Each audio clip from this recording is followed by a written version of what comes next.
Mas Kuku, Iya mas. apa kabar Mas? Alhamdulillah. Tambah seger ya. Sama ya mas.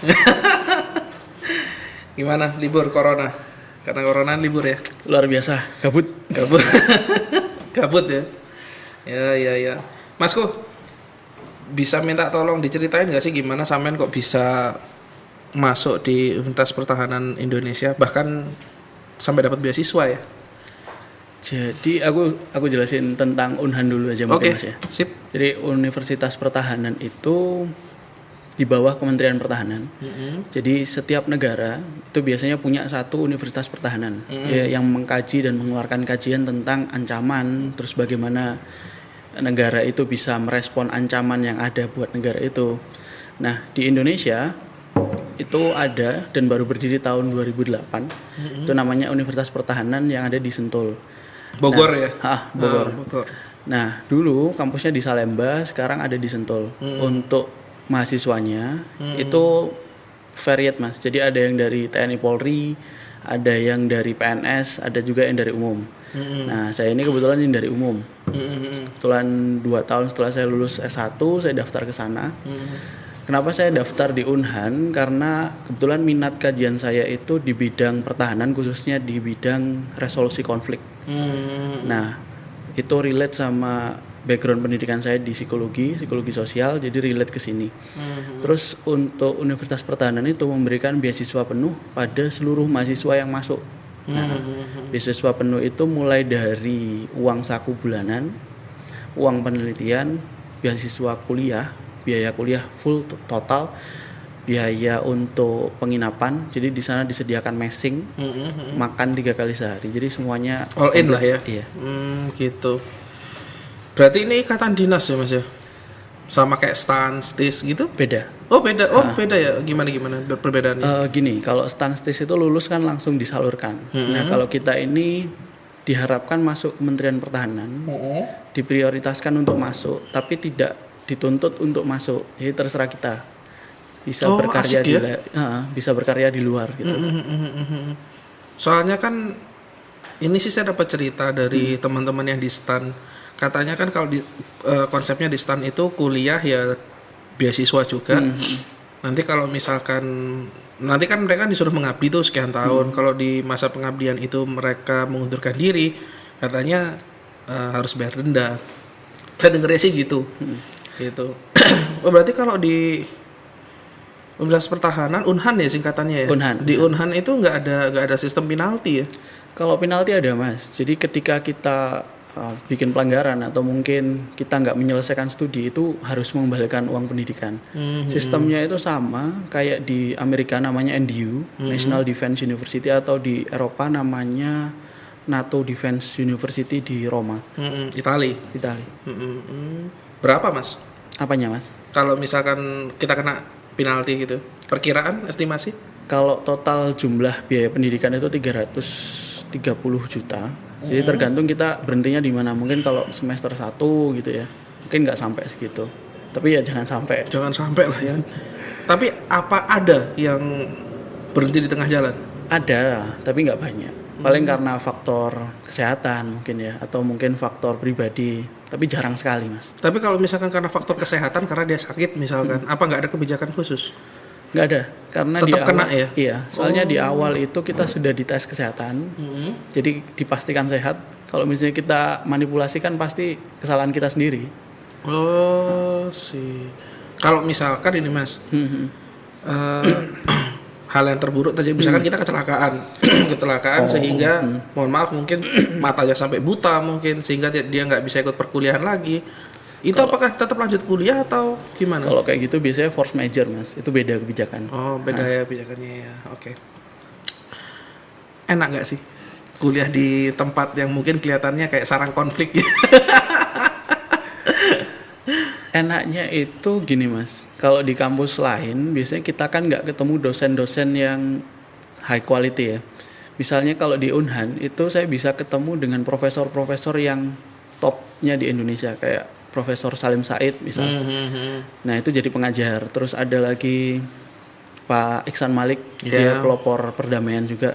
Nah, jadi orang-orang yang jadi pemikir utama di Indonesia itu jadi pengajar di sana. Jadi kita berkesempatan untuk berinteraksi, bertukar pikiran dengan mereka. Jadinya itu yang membuat menarik, menantang. Iya. Enak gak diajarin orang-orang seperti itu? Enak-enak gak enak sih mas? Ya maksud saya gampang didekati nggak sih? Kalau pendekatan personal mungkin bisa, cuma kan di sana lingkupnya akademis dan tuntutan kuliah itu lebih banyak. Jadi untuk mendekati secara informal ke beliau-beliau itu dengan waktu yang terbatas itu kayaknya nggak terlalu memungkinkan. Kita nggak seperti kuliah biasa mas. Senin sampai Jumat itu dari pagi sampai sore. Jadi kalau untuk keluar itu susah. Ya bukan nggak bisa, tapi agak susah. Agak riwet ya. Iya. Tapi sejauh sampean ada di situ, beliau open sekali ya. Open sekali. Oh, keren berarti. Wah, itu memang salah satu pengalaman yang mungkin nggak bisa kita dapatkan di kampus lain ya, gitu ya. Diajari sama istilahnya mungkin core pemikiran mereka yang bisa dijalankan di bangsa ini. Itu yang mungkin tidak didapatkan di kampus lain. Masa pendidikannya berapa lama mas? Untuk masa studi di kelas itu 1,5 tahun. 1 tahun. 1 tahun. Untuk masa penelitian itu 0,5 tahun. Jadi total 1,5. 1,5 itu 1,5 ya. Itu apa, ada gelar akademik atau gimana? Apa gelar akademiknya nanti? MHAN, Master Pertahanan. Magister Pertahanan. Ya. Gitu ya. S1-nya apa ada mas? S1 mau rencana dibuka, cuma belum tahu apakah jadi dibuka atau enggak. Tapi rencana tahun ini masih dipersiapkan. Itu kabar terbarunya sih mas. Iya. Perbedaannya sama BIN? BIN intelijen. Beda mas. Kalau beda ya. Kalau intelijen itu mereka punya sekolah namanya STIN. Sama juga di daerah Jawa Barat. Aku nggak boleh sebut nama di tempatnya di mana. Nah kajiannya berbeda. Kalau BIN itu lebih praktikal, kalau kita lebih teoritikal. Nah kita lebih mengkaji. Kalau BIN ini ada pengkajiannya, tapi mereka banyak aksi. Nah fungsinya BIN kan ada 3. Salah satunya penggalangan. Nah penggalangan ini yang aksi. Nah kita nggak belajar sampai aksi ke situ. Berarti kalau kayak di Amerika kayak CIA kayak gitu ya, ya nggak sih? FBI ya lebih tepatnya. Loh kalau misalkan contoh CIA di Amerika, kalau Indonesia itu, contohnya apa? CIA itu kan lebih ke luar negeri. Nah, kalau FBI itu dalam negeri. Nah BIN ini kebanyakan di Indonesia itu masih dalam negeri. Mungkin dalam Indonesia sendiri masih ya. Ada satu unit di BIN itu yang luar negeri tapi nggak sekuat CIA mas. Tapi ada ya kita punya ya. Ada ya kita punya gitu. Kedepannya kalau sampean sendiri mau melangkah masuk ke bidang mana mas rencananya? Aku mau jadi akademisi aja mas. Akademisi mau ngajar.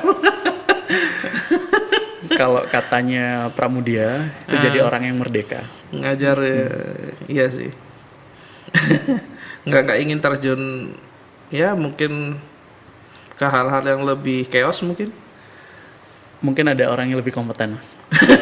Sometimes kan kita kadang kan ada beberapa orang itu yang seneng ke adrenalin kayak gitu kan, kadang kan ada ya dia nyari sensasi adrenalin rush gitu. Dan ngajarnya di mana kalau sampai nanti? Bisa ngajar, akademisi kan ada yang ngajar, ada yang meneliti mas. Nah mungkin aku yang lebih ke penelitian. Oh, ke penelitiannya. Nah di Indonesia ini lembaga think tank sedang berkembang. Kalau mas pernah dengar ada CIS, ada mungkin Habibie Center. Kalau Habibie Center pernah. Semeru Institute. Pernah. Jadi lembaga think tank di Indonesia sedang berkembang dan Indonesia itu sedang concern sama research and development. Jadi kalau misalnya kita terjun di dunia itu, prospeknya bagus dan kita akan lebih bermanfaat menurut saya. Oh gitu ya. Berarti nggak mesti harus ngajar ya, tapi kita juga sebagai peneliti juga bisa di situ. Ini udah masuk semester keberapa sampean? Semester 2 akhir, minggu depan UAS, minggu depannya lagi semester 3 mas. Bentar lagi lulus ya. Semoga amin. Sudah ada, berarti seperti yang sampean bilang tadi, sampean rencananya mau masuk ke dunia riset ya.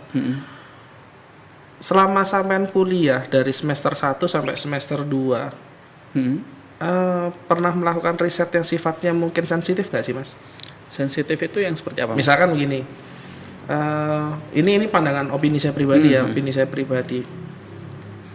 Ngelihat berita terakhir Cina itu melakukan ekspor APD ya, alat pelindung diri karena corona itu. Ngeliat di berita, kalau nggak salah saya ngelihatnya kalau nggak di Kompas, di CNBC kalau nggak salah saya ngelihatnya itu. Akhirnya saya mikir, loh, sumber penyakitnya kan dari sana, dari Wuhan. Terus habis itu mereka sembuh duluan kasarannya. Terus habis itu mereka jualan ke yang sakit. Gitu. Agak paradoks. Agak paradoks emang ya. Kan kok saya mikirnya jadi kok kurang ajar gitu. Sumber penyakit dari sana tapi dia yang jualan gitu. Pernah nggak itu dibahas hal-hal kayak gitu di kampus sampean? Isu terakhir yang kita bahas concern banget itu soal LCS, Mas, Laut Cina Selatan. Nah, di situ kan konfliknya cukup serius sebenarnya. Nah, kalau misalnya masih ingat kemarin ada beberapa kapal dari Tiongkok Yang masuk. Yang masuk. Itu kan masuk ke teritorial Indonesia. Natuna bukan? Oh, Natuna ya. Nah, teritorial itu masih jadi perdebatan gini. Kalau misalnya China menganggap itu traditional fishing ground, jadi wilayah memancing atau wilayah untuk cari ikan tradisional mereka. Sedangkan di dunia internasional sekarang itu dikenal dengan UNCLOS. UNCLOS itu hukum tata laut. Nah, ada penataan wilayah laut di mana negara-negara kepulauan seperti Indonesia, Filipina, dan beberapa negara lain itu menetapkan batas wilayahnya itu berdasarkan pulau terluar dengan garis batas 12 mil laut sebagai wilayah teritorial, 20 mil laut sebagai landas kontinen, dan 20 ke atas itu sebagai laut ZEE. Nah, yang dimasuki Tiongkok pada waktu itu adalah ZEE Indonesia. Sorry, ZEE itu apa, Mas? Zona ekonomi eksklusif. Zona ekonomi eksklusif. Zona ekonomi eksklusif ini adalah wilayah yang secara yuridis itu masuk ke dalam wilayah negara yang bersangkutan. Tetapi boleh dilintasi dengan kondisi darurat, boleh dikelola dan boleh dikelolakan. Boleh dikelolakan ini dalam arti kalau misalnya satu negara ini tidak mampu mengelola, itu boleh mengundang negara lain untuk masuk dan mengelola wilayah ini. Oh, itulah salah satu alasan kenapa Jepang menawarkan diri mau bantu dulu itu ya. Oke sih, terus. Nah, yang jadi dispute itu kan di sini. Banyak isu berkembang kalau Cina ingin take over wilayah itu, terus Indonesia nggak mampu. Sebenarnya ini kajian yang cukup sensitif, Mas, di wilayah pertahanan. Kenapa? Wilayah teritorial kalau misalnya itu sampai direbut itu harganya nyawa. Harga diri bangsa soalnya taruhannya ya. Nah, karena ini masih debatable, makanya ini nggak terlalu diperpanjang dan itu cukup diselesaikan dalam meja diskusi, meja diplomasi, gitu. Itu untuk soal LCS yang terakhir kita bahas, cukup panjang, Mas, 2 bulan. 2 bulan ya, non-stop itu.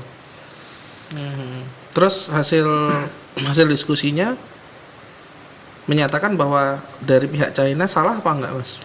Secara action salah. Secara action salah ya. Iya. Karena tapi kita menanggapinya juga terlalu reaktif. Kenapa? Karena kita sampai kirim kapal perang ke sana. Nah, kesalahan di Indonesia ini, Indonesia nggak punya Coast Guard. Kalau selama ini kan kita kenal Bakamla. Nah, tapi undang-undang Coast Guard atau pelindung wilayah pelayaran, wilayah laut di Indonesia itu belum sesistematik itu. Jadi kalau misalnya ada pelanggaran kontinen, harusnya itu ada Coast Guard atau polisi laut yang menindak, bukan tentara. Polisi laut mestinya ya. Oke. Coast Guard namanya. Nah, kalau kemarin itu China kirim Coast Guard, kita kirim KRI. Jadi nggak apple to apple. Kalau misalnya mereka kirim KRI-nya mereka, baru kita kirim KRI kita. Harusnya gitu. Kapal perang. Jadi cukup reaktif sebenarnya kita untuk merespon masalah itu. Tapi dari pihak China sendiri, responnya gimana setelah kita ngirim KRI, sedangkan mereka hanya Coast Guard gitu? Cukup efektif sih, Mas. Maksud saya apa mereka protes apa enggak gitu? Protes mereka kan bikin statement secara resmi dari Kemenlunya mereka itu 3 kali. Yang pertama protes keras, yang kedua cukup lunak, dan yang ketiga mereka mengajukan kerjasama atau menyelesaikan itu di ranah diplomasi. Ya. Dan akhirnya sampai sekarang kan nggak terdengar lagi masalah itu, Mas. Kalau kita ngukur kekuatan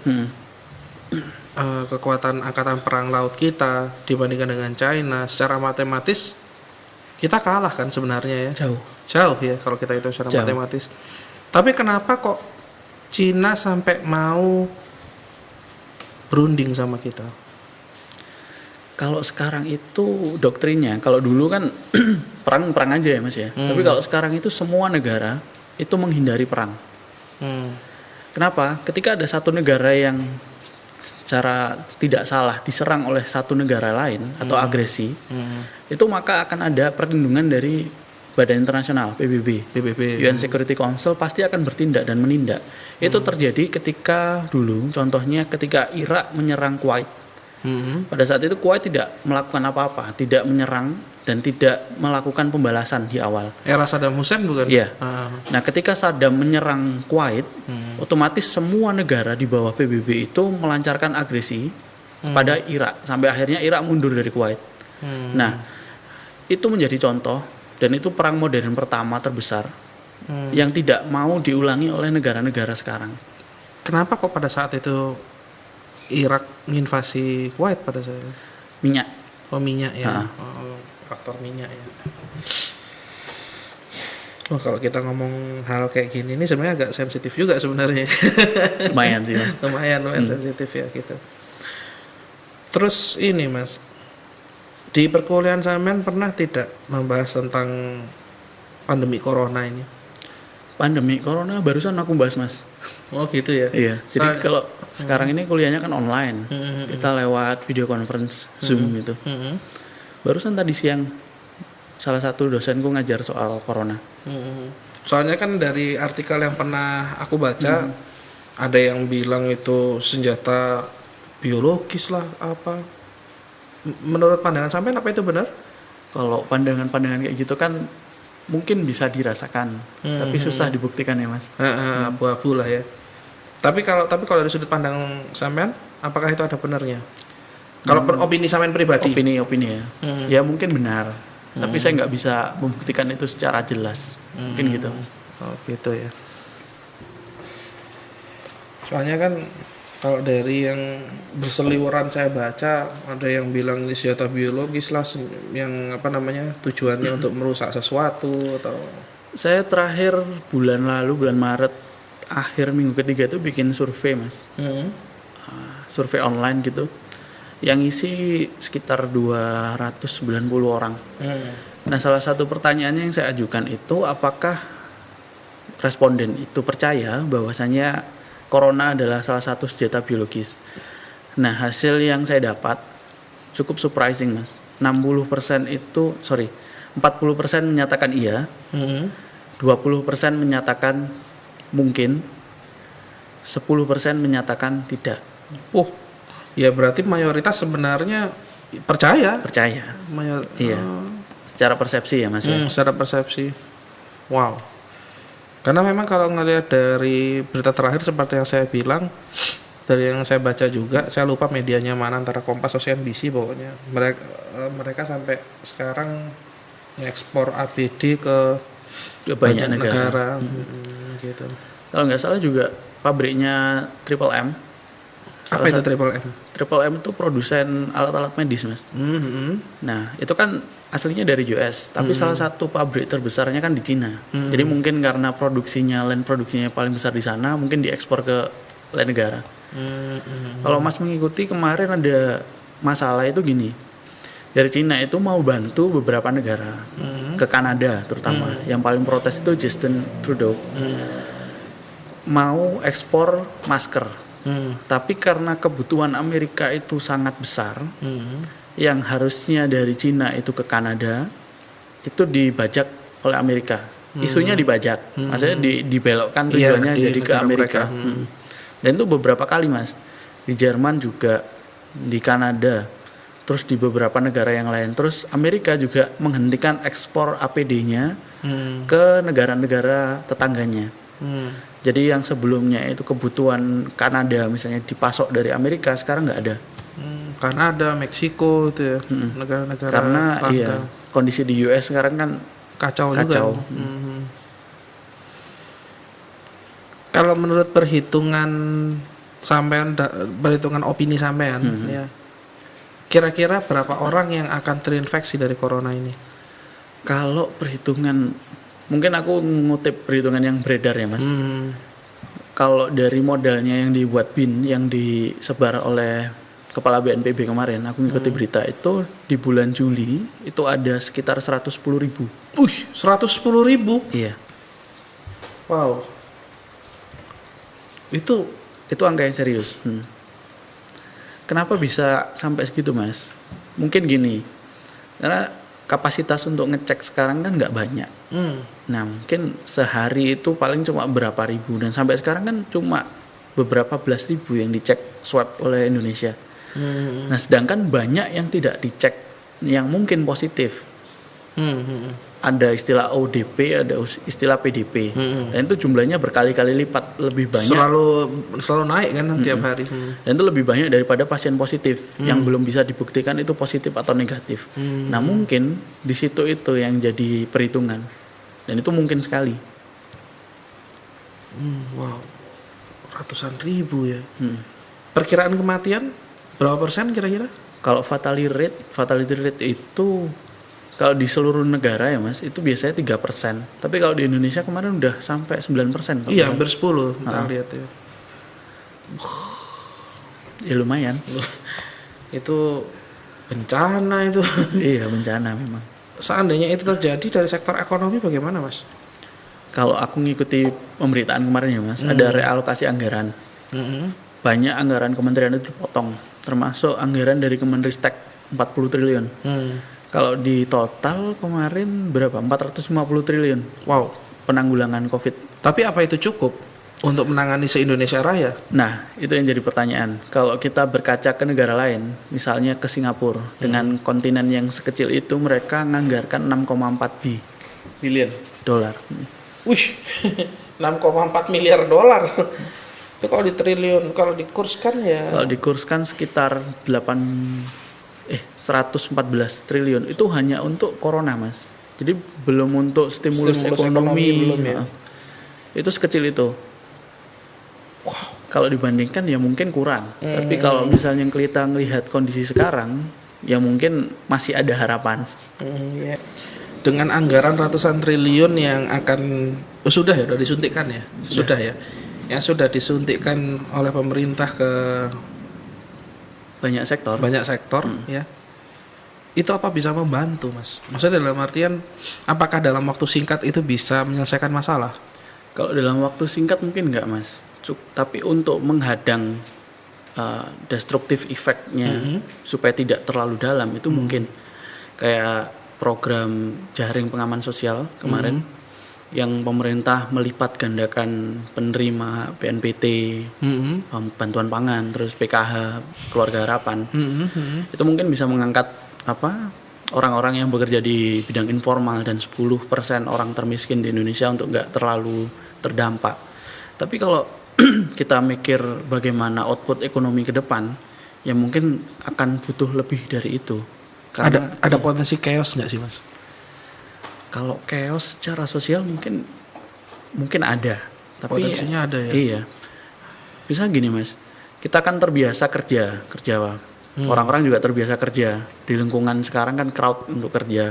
Pagi kerja, pulang sore, dan terbiasa seperti itu. Ekonomi berjalan dengan baik, terus tiba-tiba itu berhenti. Shutdown begitu saja. Shutdown begitu saja. Dalam waktu yang singkat, seminggu, 2 minggu mungkin oke. Kita di rumah mungkin enjoy gitu ya. Tapi lebih dari itu, saya nggak yakin masih bisa bertahan. Mungkin ada kegelisahan untuk keluar, itu kan wajar ya Mas ya. Manusiawi. Tapi kalau misalnya semakin itu ditekan, semakin itu diharapkan untuk di rumah, dan tanpa ada satu perlakuan khusus, mungkin susah juga. Soalnya kebiasaan yang terbentuk dari lama, kerja, sekolah, itu kan kalau misalnya dihentikan begitu saja, itu juga akan berpotensi buruk untuk orang-orang yang ada di sekitar kita, Mas. Berarti ya seperti yang saya bilang tadi, kalau misalkan kita mengikuti arus, ya kita bisa lama juga ya ikut dalam aliran ini ya, terbawa arus ini tadi. Berarti kan intinya bagaimana cara kita bisa beradaptasi ya nggak sih? Sampai pemerintah sekarang kan mewajibkan untuk menggunakan masker. Iya, itu kan. Wow, ratusan ribu ya perkiraan yang akan terdampak di bulan Juli. Seandainya itu nauzubillah min dzalik, semoga itu tidak terjadi ya. Tapi kalau misalkan seandainya itu terjadi, Mas, apa yang akan terjadi dari segi sektor ekonomi yang sampean bisa lihat? Ekonomi pasti lumpuh, Mas. Kalau misalnya kita baca beberapa mingguan The Economist misalnya. Kemarin kan beberapa argumennya ahli ekonomi di sana bilang kalau ini seperti mengulang sejarah resesi 98? Lebih dari itu. Dan ini hanya awal. Nah, kita bisa bilang begini, banyak sektor industri yang sampai sekarang itu nggak bisa beroperasi. Nah, operasional yang mandek itu kan pasti akan berpotensi perusahaan untuk memikirkan ulang apakah mereka akan terus beroperasi ataukah mereka menarik modalnya. Nah, yang terjadi kan sekarang seperti itu. Misal kita lihat indeks saham kan banyak modal yang keluar karena ada uncertainty. Nah, uncertainty yang berjalan terlalu lama itu ya pasti akan buruk dampaknya, Mas. Yes ya, kalau kita sedikit menyerempet ke bursa efek, apalagi tidak bisa dipungkiri bahwa banyak investor kita itu sebenarnya dari luar sebenarnya. Mereka menarik dana mereka dari Indonesia, yaitu sudah pukulan telak sebenarnya ya, untuk ekonomi kita. Secara ekonomi menurut sampean akan lumpuh, ya. Semoga, kembali lagi kita berdoa semoga itu tidak terjadi. Iya, secara sosial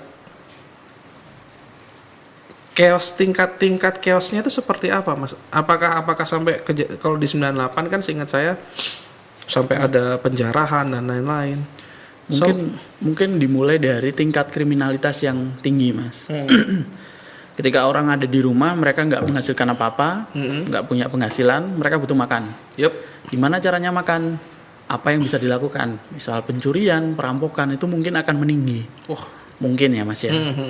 Nah, itu yang harus diantisipasi dari sekarang. Ketika ada kebijakan lockdown atau PSBB sekarang, pemerintah harus memastikan ada suplai pangan, ada suplai keamanan. Ketika pangan sudah aman, maka keamanan juga pasti akan terjamin. Nah, kalau itu nggak bisa diamankan, pasti chaos. Kuncinya berarti di kestabilan pangan itu tadi. Iya sih yang keamanan utama, lah.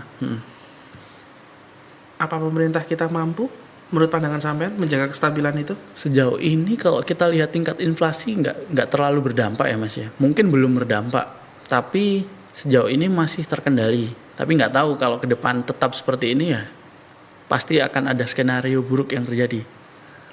Dan itu adalah lembaga sampean yang mengkaji hal-hal seperti itu kan mestinya. Iya. Ya semoga saja tidak sampai seperti itu ya, Mas ya. Karena kalau saya nggak bisa bayangin kalau sampai itu terjadi, Mas. Waduh, kayak benar-benar waduh sampai nggak bisa ngomong. Saya bayanginnya terlalu serem. Terkadang kita harus gini, Mas. Khawatir itu baik untuk kita berhati-hati ya, Mas. Tapi kita nggak boleh juga terlalu khawatir sehingga kita parno. Nah, kita harus tetap optimis. Mungkin pemerintah juga sudah berupaya, kita juga harus berupaya. Mungkin kita nggak boleh keluar ya, kita jalankan itu dengan sebaik mungkin supaya skenario buruk itu nggak bakal terjadi ke kita. Mungkin itu sih, Mas. Gitu ya. Terus begini, Mas, kalau saya lihat dari media ya, itu kan sebagai contoh deh antara pemerintah pusat dengan daerah yang kayak contoh simpelnya, lebih simpel lagi antara Gubernur Jakarta sama Presiden ya, sama pemerintah pusat.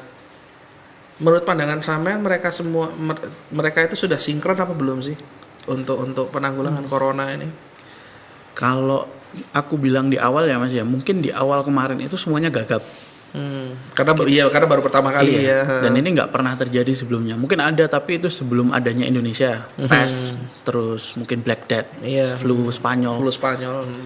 Nah, sekarang ini kondisinya nggak siap. Jadi semuanya gagap. Koordinasi juga yang biasanya itu urusan yang bukan masalah kesehatan, sekarang semua concern ke urusan kesehatan. Jadi mungkin di awal kacau. Tapi kalau aku melihat ada PP terus Kepres kemarin yang dikeluarkan, itu mungkin sekarang sudah agak tertata, tapi belum sangat tertata ya Mas ya. Nah, sudah ada sinkronisasi. Contoh hari ini kan PSBB untuk Jakarta sudah di ACC dan mungkin daerah-daerah lain juga akan menyusul. Semoga ini juga akan jadi tren positif untuk penanganan COVID-19 di Indonesia. Amin. Gitu ya Mas ya. Ya sebenarnya sih saya yakin dalam hal ini kita semua kan pasti niatnya baik ya. Ya terlepas itu mungkin ada satu kebijakan yang membuat itu chaos di lapangan, saya rasa itu berfaktor ketidaksengajaan sebenarnya. Ya karena di mindset semua orang saat ini, terutama di pimpinan pusat maupun daerah kan bagaimana caranya menjaga masyarakatnya masing-masing kan gitu. Oh iya, dari tadi kita ngomongin yang berat-berat terus ya. Bagi saya berat Mas. Bagi saya berat. Kalau bagi sampean mungkin ini apaan sih? Maklum, saya orang sipil Mas. Sama Mas. Oh ngerti gue mek totolan tok iya. Nek sampean kan lebih mendalam lagi. Bentar. Oh iya Mas. Mas. Selama sampean kuliah di situ ya di Universitas Pertahanan Nasional Unhan itu tadi, sampean bisa banyak ketemu dengan orang-orang top lah bisa dikatakan ya. Bagaimana alur sampean untuk bisa masuk ke sana pada saat itu? Kata sampean, oke, benar kan? Sampean kan katanya lewat beasiswa. Ya jadi pertanyaan adalah bagaimana caranya sampean bisa ngegulkan beasiswa itu? Sebenarnya simpel aja sih Mas. Waktu itu ada pembukaan tes. Kalau di Unhan itu ada beberapa tahapan. Yang pertama tahapan tes administrasi standar aja biasa. Terus ada yang kedua itu TPA TOEFL, yang ketiga psikotes, keempat wawancara, terakhir pengumuman.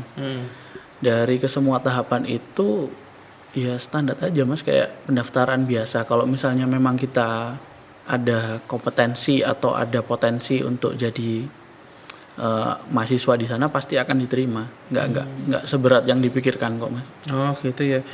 Per angkatan itu biasanya nerima berapa mahasiswa Mas? Satu program studi itu maksimal 30 orang. Maksimal 30. Ada 14 program studi dan total mahasiswa sekarang 270 sekian. 270 per satu angkatan ya? Per satu angkatan. Per satu angkatan. Dari tahun 2008 Mas. Itu mayoritas lulusannya itu masuk ke institusi atau mereka lebih memilih berkarir di luar? Mayoritas. Kalau mayoritas kan ada yang dari TNI pasti kembali ke instansinya. PNS juga. Kalau yang dari sipil itu banyak juga yang jadi PNS, banyak yang nyusul jadi TNI. Banyak yang akademisi juga Mas. Oh gitu. Berarti cukup varied. Cukup varied ya di situ ya. Oke deh kalau begitu. Thank you Mas sudah sharing ke sini. Sip Mas. Kita next time kita ngobrol-ngobrol lagi yang lebih dalam ya. Siap. Oke, thank you.